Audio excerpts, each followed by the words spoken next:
धन धन सतगुरु जी तेरा ही आसरा, धन धन सतगुरु जी तेरा ही आसरा। आप सारी साध संगत जी को पूज्य गुरु जी का अनमोल वचन सुनाते हैं जी।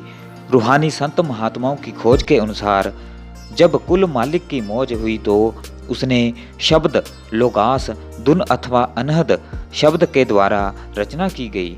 इस सृष्टि को संभालने तथा नियमानुसार उसके ठीक प्रबंध के लिए अलग अलग ताकतें निश्चित की गई। अकाल पुरुष चौथे न्यारे देश का मालिक है, जिसे सचखंड भी कहा गया है। जहाँ पर रूहें विश्राम करती हैं, वहाँ पर पूर्ण आनंद और पूरी आज़ादी है। वहाँ पर माया का नामो निशान नहीं है और न ही वहाँ पर किसी प्रकार के मन के फुरने इत्यादि हैं और न ही वहाँ पर 5 दूतों की कोई दाल गलती है। जो रूहें वहाँ पर पहुँचती हैं सभी पूर्ण आनंद में रहती हैं। वह देश कामिल फकीरों तथा संत महात्माओं का देश है। संत महात्माओं के इस मुकाम के नीचे 3 और देश कारण, सूक्ष्म तथा अस्थूल है, जिसे त्रिलोकी भी कहते हैं। इन तीनों देशों यानी त्रिलोकी का प्रबंध काल पुरुष के अधीन है। इसी में ही नरक, स्वर्ग, सभी पूरियां और सभी लोक व चारों खानियों के तमाम जीव और 84 लाख जूनियों का जेल खाना भी शामिल है। वहां पर काल की सहायता के लिए मालिक ने एक सच्चा न्यायाधीश भी नियुक्त किया है, जिसे ग्रंथों शास्त्रों में यमराज या धर्मराज कहा गया है। वो न्यायाधीश जीवों के शरीर छोड़ने यानी मरने पर जीवों के द्वारा किए गए बड़े बुरे कर्मों के अनुसार न्याय करता है।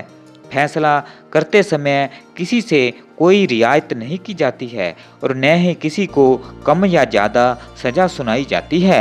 सच्चा न्याय करने के कारण ही उसे धर्मराय कहा गया है। काल की सारी त्रिलोकी में मन और माया का ही राज्य है।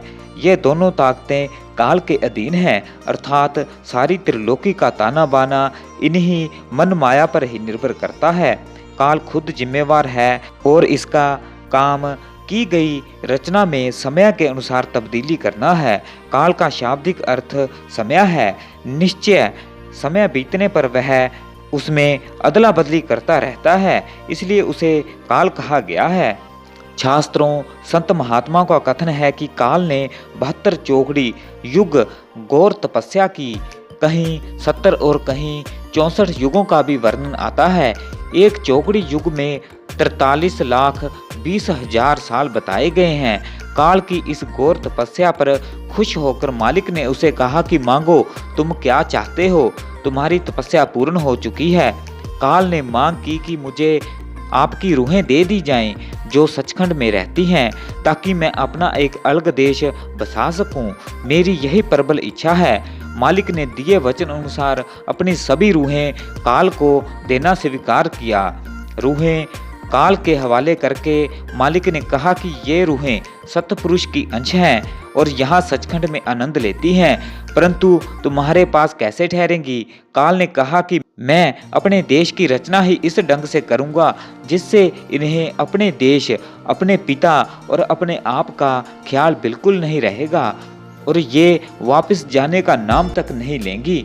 इसके साथ काल ने मालिक से 3 वर और मांग लिए, जो इस प्रकार हैं। नंबर 1, मेरे देश में आई रूह को यह ज्ञान न हो कि मैं कहाँ से आई हूँ, मैंने कहाँ जाना है और शरीर त्यागने पर मेरे साथ क्या गुजरेगी।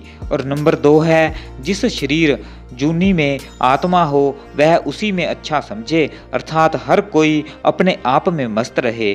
तीसरा वर काल ने यह मांगा कि आपके भेजे हुए संत फकीर या कोई भी अवतार जो मेरे देश में आए वे रूहों को जबरदस्ती या करामात आदि दिखाकर वहां से न ले जाए, बल्कि अपने वचनों या सत्संगों के द्वारा प्रेरणा देकर समझा बुझाकर नाम शब्द की कमाई करवाकर अपने साथ वापस अपने देश ले जा सकते हैं। काल ने सृष्टि के तमाम जीवों को 4 खानियों तथा अलग अलग 84 लाख जूनियों में बांटा हुआ है। काल खुद रूहों का सृजनहार नहीं है और न ही वह खुद इनका संहार कर सकता है। यह ताकत, यह समर्थता मालिक ने समय अपने हाथ में दी हुई है। वैसे त्रिलोकी का सारा कारोबार काल पुरुष अपनी 2 सहायक ताकतों मन और माया से करवाता है। मन और माया के अधीन होकर किए गए सभी कर्मों के फल को अवश्य भुगतना पड़ता है। अच्छे कर्मों का फल स्वर्ग तथा बुरे कर्मों का फल नरक है। यह सब निश्चित समय के लिए ही है। समय पूरा होने पर जीवात्मा को फिर 84 लाख की जेल जन्म मरण के चक्कर में डाल दिया जाता है। रूह मालिक की अंश है, लेकिन शरीर काल की रचना है। समय पाकर वह इस अस्थूल शरीर को छीन लेता है और दूसरा नया शरीर देता है। भूतकाल, वर्तमान तथा भविष्य काल तीनों समय ही काल के अधीन है। काल इसमें नित्य प्रति नए नए परिवर्तन करता रहता है। काल ने अपनी त्रिलोकी का सारा प्रबंध अपने 3 बड़ी ताकतों के अधीन करके उन्हें अलग अलग काम सौंपा हुआ है। वे तीनों बड़ी ताकतें ब्रह्मा, विष्णु तथा महेश है। जो ताकत सृष्टि की रचना पैदाइश करती है उसे ब्रह्मा कहा गया है। पैदा की हुई जीव सृष्टि की पालना करने के लिए ताकत को विष्णु कहा गया है, और जो पैदा हुई सृष्टि का संहार करती है उस शक्ति को महेश यानी शिवजी महाराज कहा गया है। ये तीनों शक्तियाँ सब काम अपने मालिक काल पुरुष के हुक्म के अनुसार ही करती हैं। हालांकि उन्होंने अपने मालिक काल को नहीं देखा और न ही देख सकते हैं, परंतु काल खुद उन्हें भली भांति देखता है। धन धन सतगुरु जी तेरा ही आसरा, धन धन सतगुरु जी तेरा ही आसरा।